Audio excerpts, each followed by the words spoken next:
Lights, camera, action. Thank you all for coming out, and thank you for being patient. This is, see, we started in Houston, Dallas, Abilene, Midland, and Lubbock. I wanted to come around the state to talk to, when I say the communities that were hit, everyone was hit. It's hard to believe you all were 20 below with a wind chill. Just hard to believe. That shouldn't happen in Texas. But I wanted to come and tell you what was happening, what we're doing in the Texas Senate and the legislature overall, but particularly in the Texas Senate with your great Senator Charles Perry out here and the other senators, short-term, mid-term, long-term, and how we're addressing this. So first of all, let me give you kind of an overview of what happened to the best of our knowledge today. And the reason we're having hearings starting this week is to get to the bottom of what happened, why it happened, and then to fix it.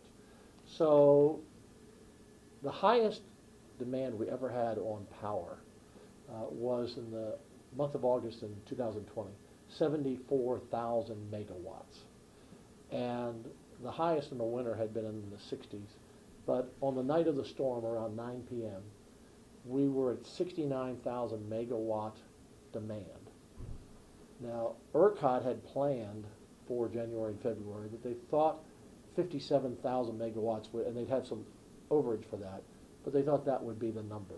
So 69,000 around 9 o'clock at night, and the storm came in a little earlier here than it did the rest of the state, and they had about 73,000 megawatts of power. So at 9 o'clock, they held. But starting at 11, 12, 1, 2, 3, and 4, they started losing power. The first thing that they discovered was they had counted on wind to be maybe 12 to 15%. I don't know their exact number, but it's never at the 23%.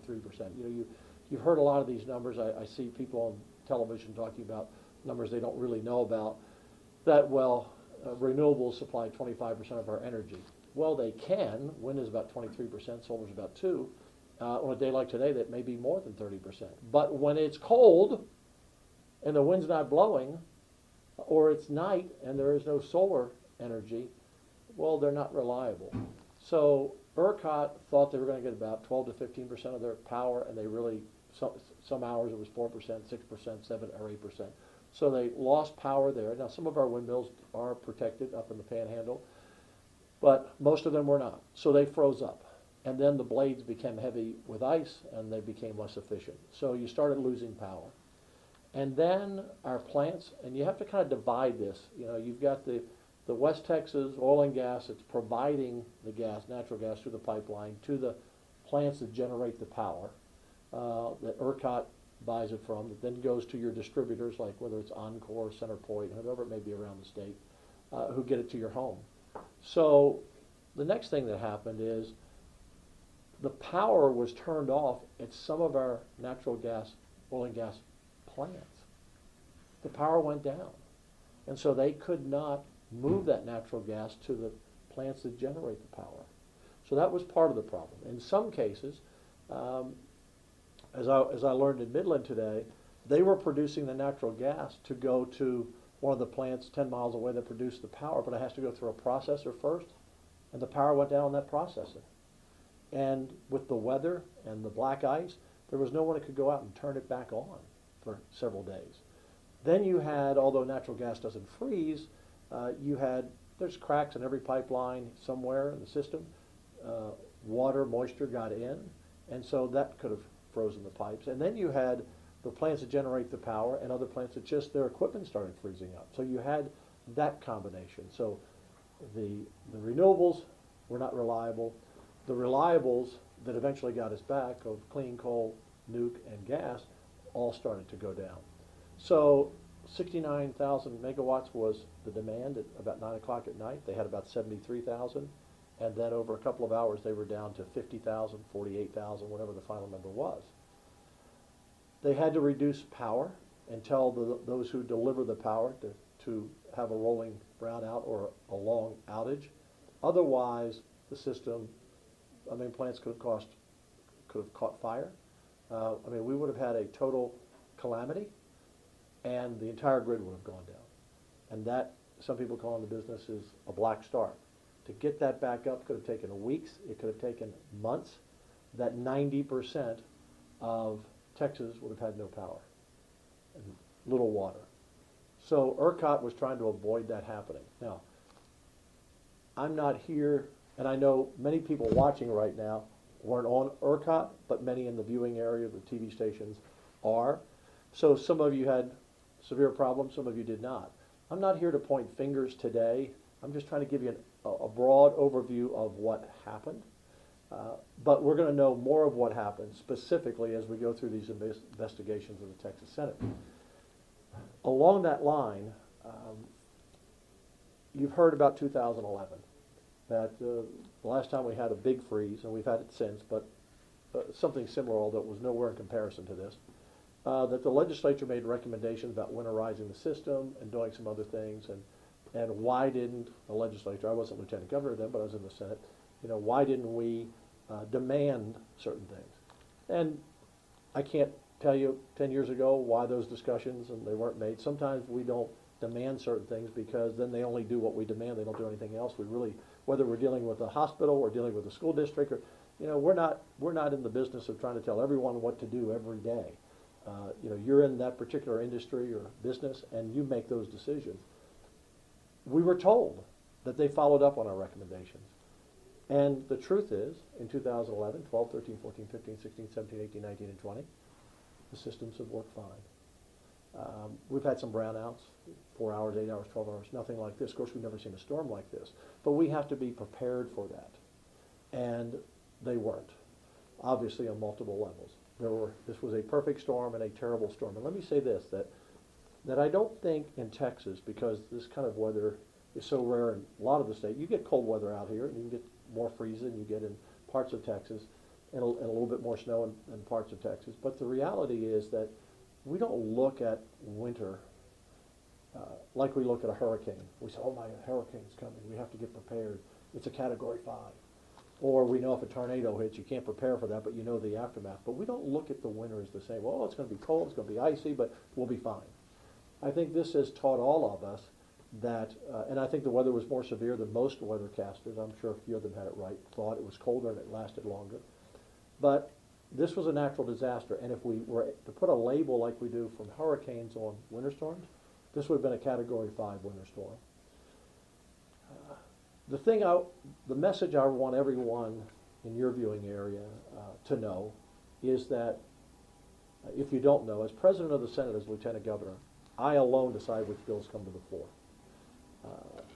I'm not going to let a bill come to the Senate floor this session, whether it's dealing with a midterm or a long-term problem, whether it's revamping ERCOT, winterizing, various policies that need to be in place, like why are we turning off power? Because we don't turn off power to hospitals, police stations, fire stations, the critical infrastructure. The people who are sending the gas to those who make the power, that should be critical infrastructure.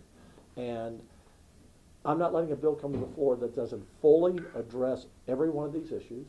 There won't be any suggestions this time. There will be shalls with liberty for them to do other things that they think that are best. We're going to turn over every rock.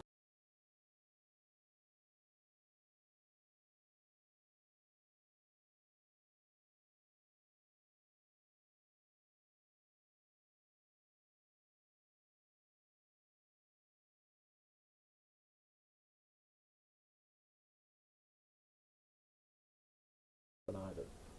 We don't use subpoena power in the Texas Senate or the House very often. In fact, it's never been used. I think one time in my 15 years in the legislature. I think back in maybe my first year in 2007, maybe. But we don't want the various players involved to send middle management people, to send government relations people. We want people who can answer the questions and who run the companies. And if they don't come, then very possible we will exercise our right to subpoena them to come. This is a serious issue. People died. Businesses have been impacted. Homes have been flooded. Pipes have burst. People who don't have insurance, not sure what to do. We have to get to the bottom of this. And everyone should be on notice that I'm not letting a bill come to the floor that doesn't address these issues fully.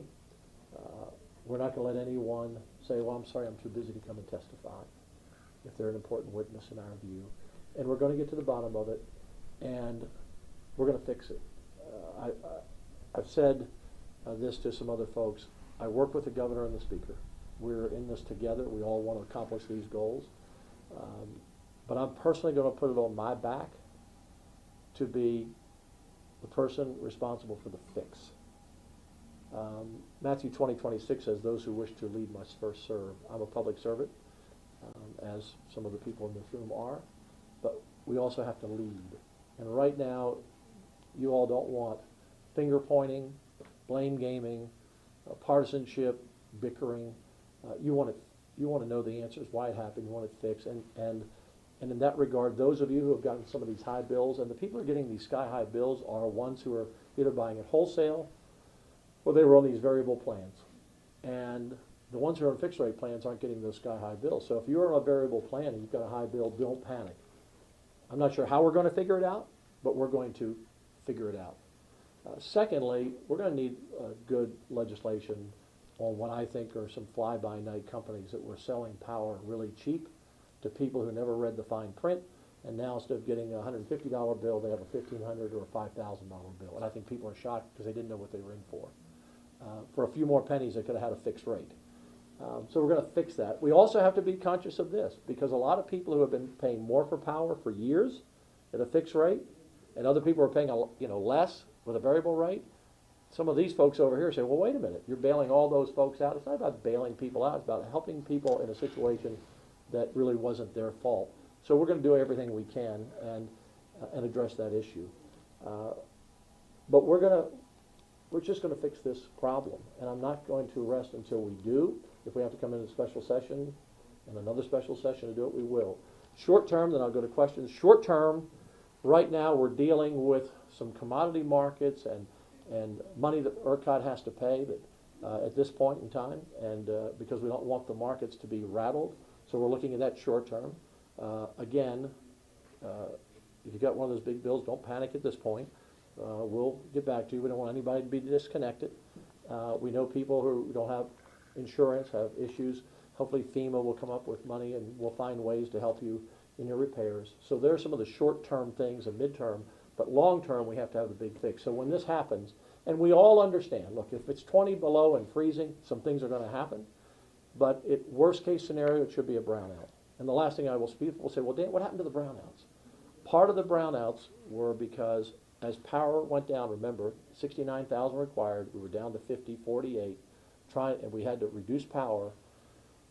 I don't know this, but I believe in talking to some people that some of those who distribute your power to your house from the pole, or however they distribute it, I believe that in the past they felt confident, okay, I can put up your neighborhood now and not over here, and in 4 hours we'll switch. I think some of them were hesitant that if they pulled the power down that was already up, it might not come back and they would only have a bigger group of people.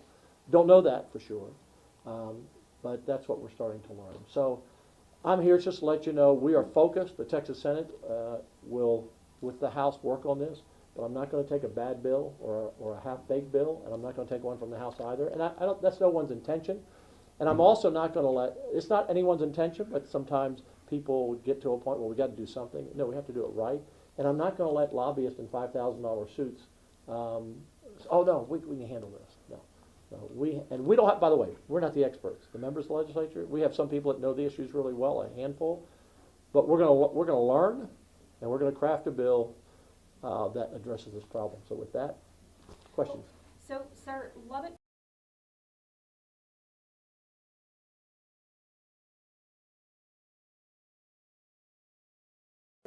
moving from a grid that worked to one that had an epic failure. I don't want to get into your local politics, so I'll let your members on the city council make that decision. I will say this, that we're going to fix ERCOT because we have to fix it. Now, we may totally revamp how that structure goes. For example, we discovered some things about board members not in state, and that we're gonna revamp that, and we may set up a different structure. But we're going to fix what went wrong, and we're going to move forward and be stronger and better forever. Let's not forget, we have been the model, the envy of almost other states, because We have some of the cheapest, I know my electric bill, and I'm sure yours too, seems like a lot, but we are some of the cheapest in the country. That's why all these companies are moving here, particularly high power users in other states, where maybe our average kilowatt is 11 cents an hour, and in California, I don't know what the number is, I'm using it as an example, it might be 3 times as much, or New York, or wherever it is. And everything we've been doing has been working. This whole idea of how this was set up back in 1999, 8 years before I got to the legislature, but back then, has worked. And we have deregulated, and we have saved consumers money, but it didn't work last week. And so we should be able to keep all of our sense of free markets and lower prices, but we have to make these fixes. And some of these fixes, I mean, if you're talking about insulating pipeline across the state or these plants, it's going to take money, it's going to take some time, but we have to figure out what we need to do. So that being said, when Lubbock does join ERCOT, Right. how much will the users here have to pay for whatever upgrades are made as a reaction to that yeah. recent grid failure? I just don't know. I mean, there's just no way I know. My goal is, as much as possible, if not totally, to keep this off the backs of the ratepayers. We are one of, I think, the only state, or one of a few states, where we don't really have as big a reserve, because in many other states, people pay a little bit more to pay for a reserve that's never used. In other words, we don't pay companies not to produce.